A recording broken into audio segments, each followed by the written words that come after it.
अस्सलाम वालेकुम। उम्मीद है आप खैरियत से होंगे। आपके फ़ीडबैक का बहुत बहुत शुक्रिया। आप लोगों की पुरज़ोर फरमाइश पे हमने न्यूजीलैंड वर्क वीज़ा पे कुछ वीडियोस बनाई। 2 वीडियोस हम बना चुके हैं और उसमें मैंने आपको मुकम्मल नॉलेज दिया कि भाई ये वीज़ा है क्या, कौन अप्लाई कर सकता है, सारी तफसीलात बताई, एलिजिबिलिटी बताई, आपको रिक्वायरमेंट्स बताई।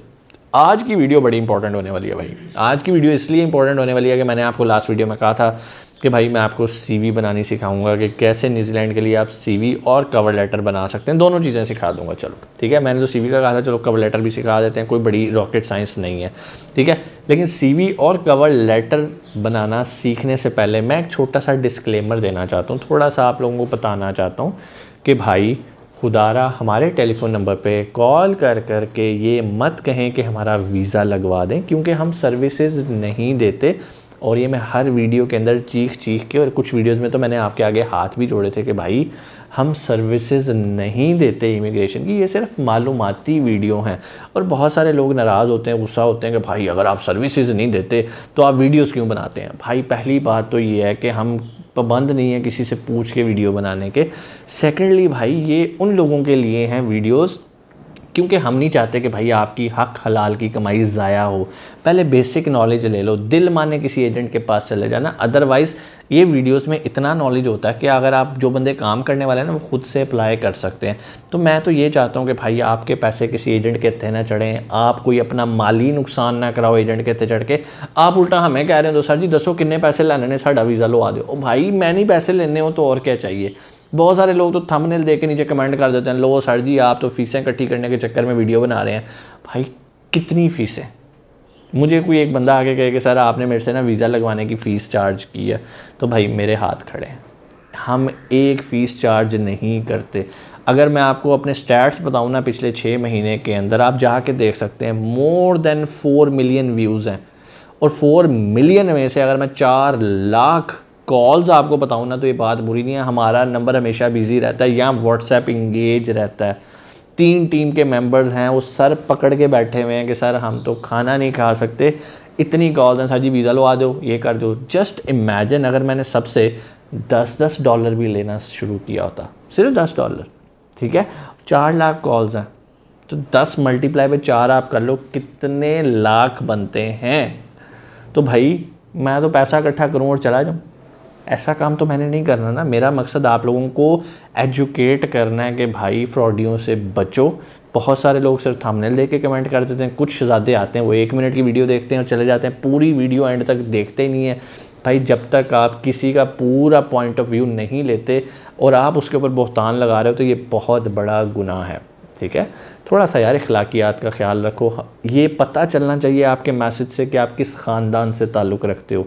तो बाकी चॉइस भाई आपकी होती है। ठीक है, आपको आज़ादी है, आप आके राय दो कि सर ये वीडियो अच्छी नहीं है, हमें नहीं समझ में आई, हमें बिल्कुल पसंद नहीं आया। लेकिन आगे कहना ये फ्रॉड है तहकीक किए बग़ैर, तो भाई या किसी के कहने पर, किसी के कहने पर तो आप किसी को कत्ल भी कर दोगे कि यार उन्हें है क्या दे दी ऐसी दी तैसी।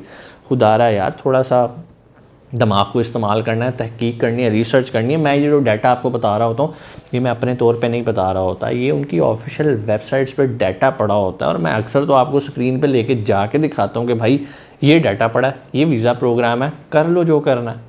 ठीक है, मैं कोई अपनी तरफ से तो आपको नहीं बता रहा, मैं कोई कंसल्टेंट तो हूँ नहीं आप लोगों से फ़ीसें निकलवाने के लिए एक मक्खन लगा लगू के बताऊँ।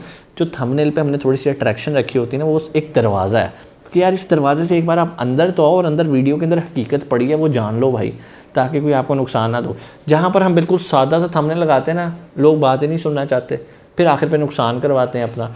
अंदर तो भाई फ़ायदे की चीज़ है ना, बाहर हमने फिर भी कोई झूठ नहीं लिखा होता, आप जाके तसल्ली कर सकते हो।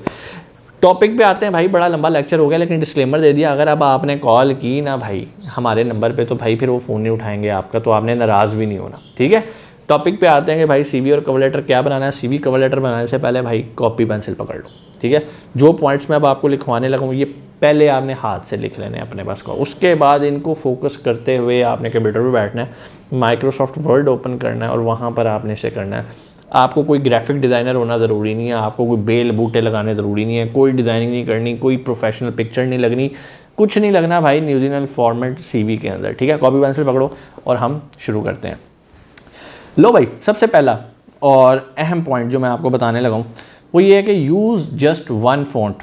ठीक है, आपने सिर्फ एक फ़ॉन्ट यूज़ करना है। बहुत सारे हम लोग शहज़ादे क्या करते हैं, हेडिंग के लिए कोई और फ़ॉन्ट रख लिया, नीचे जो डिस्क्रिप्शन लिखी है वो कुछ और कर लिया, अबाउट का फ़ॉन्ट कुछ और है और नीचे वाला फ़ॉन्ट भाई एक जैसा फ़ॉन्ट। ठीक है, आपने कोई मल्टीपल तरह के फ़ॉन्ट नहीं यूज़ करने। ठीक है, एक ही तरह का just use one font through out your CV। आपने कोई पंगे नहीं लेने। ठीक है जी।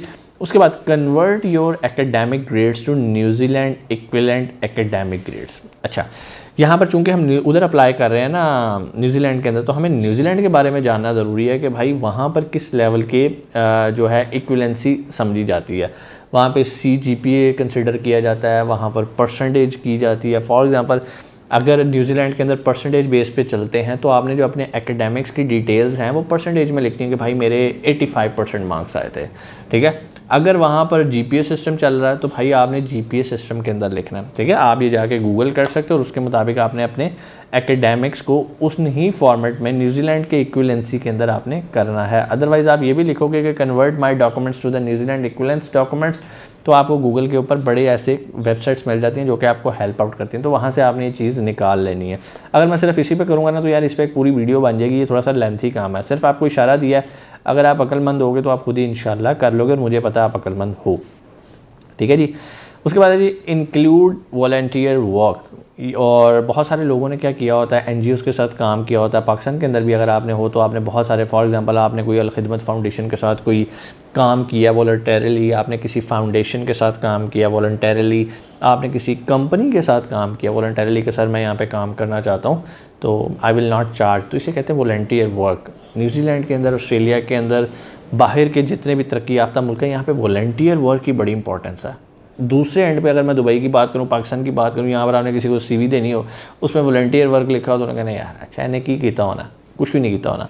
तो वॉलंटियर वर्क की पाकिस्तान में शायद इतनी वर्थ नहीं है, लेकिन पूरी दुनिया के अंदर वॉलंटियर वर्क की बहुत वर्थ है। यही वजह है कि जितने बड़े बड़े इंटरनेशनल समिट्स होते हैं उन्होंने वैकेंसीज रखी होती हैं कि भाई हमें वॉलंटियर्स चाहिए। आपने अक्सर देखा होगा भाई वॉलंटियर्स चाहिए, पाकिस्तानी के कहते हैं ओ जा यार असी पागल है, मुफ्त जाके काम करिए। भाई इसकी जो वर्थ और जो आउटपुट आपको बाद में मिलने वाली है ना, फॉर एग्जाम्पल किसी ने NAS समिट के अंदर अगर काम किया तो वहाँ पर जो है उसको अगर एज ए वॉलंटियर उसने काम किया तो वो क्या करेगा, उसका सर्टिफिकेट आगे यूज़ करेगा और उसको बहुत हेल्प करने वाला है वो। ठीक हो गया, यहाँ तक आपको उम्मीद है चीज़ क्लियर हुई होगी। तो वॉलंटियर काम करो, अगर नहीं भी किया तो आज से काम स्टार्ट शुरू कर दो। ठीक है, add relevant keywords based on job position. अच्छा, हम लोग CV बनाते हैं जनरल अपने अल्फाज के अंदर, हम थोड़ा सा भी काम नहीं करते। अब AI का दौर आ गया, आप जाओ ChatGPT के पास, आपने कोई भी अपना डेजिग्नेशन लिखना है ChatGPT से लिखवाओ, उससे कोई यार एक ना सेल्स मैनेजर की मुझे जॉब डिस्क्रिप्शन लिख के दो, वो आपको जिस तरह अल्फाज में लिख के देगा। फिर आप उसको एक प्रॉम्प्ट दो कि भाई ऐसे कीवर्ड्स यूज़ करना जो कि CV सर्च के अंदर आते हैं, तो वो आपको बताएगा कि उस उन्हीं कीवर्ड्स को वो यूज़ करते करते करते लिख के देगा। इसका फ़ायदा क्या होता है, जिस तरह मैंने आपको बताया कि एम्प्लॉयर्स के पास इतना टाइम नहीं होता कि वो हर CV को रीड करे, तो उन्होंने एक फ़िल्टर्स लगाए होते हैं, उनके पास सॉफ्टवेयर्स होते हैं जिसके थ्रू वो CVs को फ़िल्टर आउट करते हैं। वो कीवर्ड लिख देंगे कि भाई मुझे ऐसा बंदा चाहिए जो टाइम मैनेजमेंट का एक्सपर्ट हो। अब अगर टाइम मैनेजमेंट एक कीवर्ड है, एक लफ्ज़ है, अल्फाज का मजमूआ है, आपने अगर टाइम मैनेजमेंट अपनी CV के अंदर लिखा हुआ तो चांसेस हैं कि वो फ़िल्टर आउट होकर उसके फ़िल्टर में आ जाए। मिसाल के तौर पे मेरे पास 10,000 CVs हैं, मैं फ़िल्टर लगाता हूँ कि मुझे ऐसा कीवर्ड वाली CVs निकाल दो और मैं लिख देता हूँ प्रोडक्टिविटी।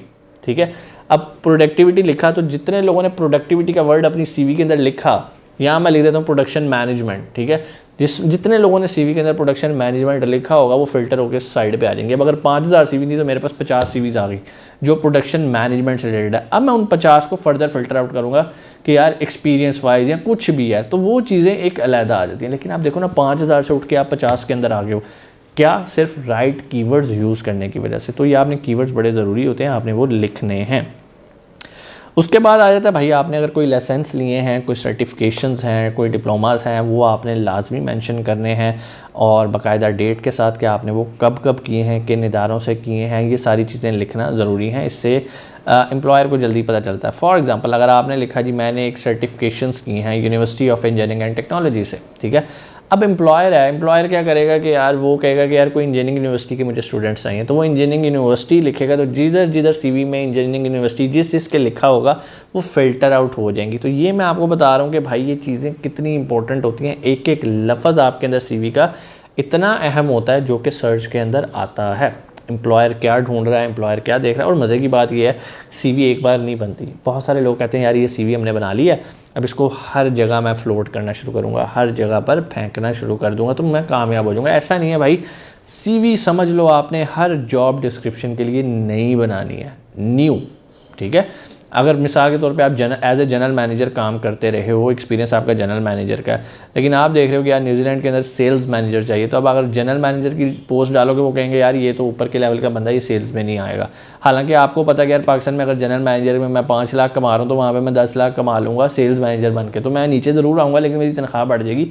तो आप अपनी CV को मॉडिफाई करोगे, जनरल मैनेजर की जगह आप सेल्स मैनेजर की जॉब डिस्क्रिप्शन लिखो, क्योंकि आपको काम तो वो आता है, तो आप उसके मुताबिक मॉडिफाई कर लोगे अपनी CV को। ठीक है, उसके बाद सबसे एंड पे आपके जो भी होता है highlight relevant work and study experience.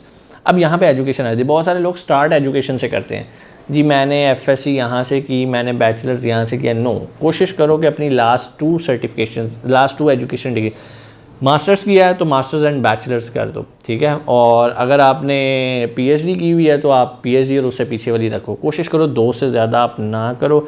इदारे का नाम अगेन ज़रूर लिखो, साल ज़रूर लिखो। ये कुछ चीज़ें थी जो मैंने आपको बताई। अब बात कर लेते हैं कवर लेटर की। भाई कवर लेटर तो बहुत आसान है। अभी जाना है आपने ChatGPT पे, OpenAI पे चले जाओ, ChatGPT पे जाके लिखोगे भाई इस जॉब डिस्क्रिप्शन के लिए मुझे एक कवर लेटर लिख दो, वो आपको कवर लेटर एक पूरा फॉर्मेट बना देगा।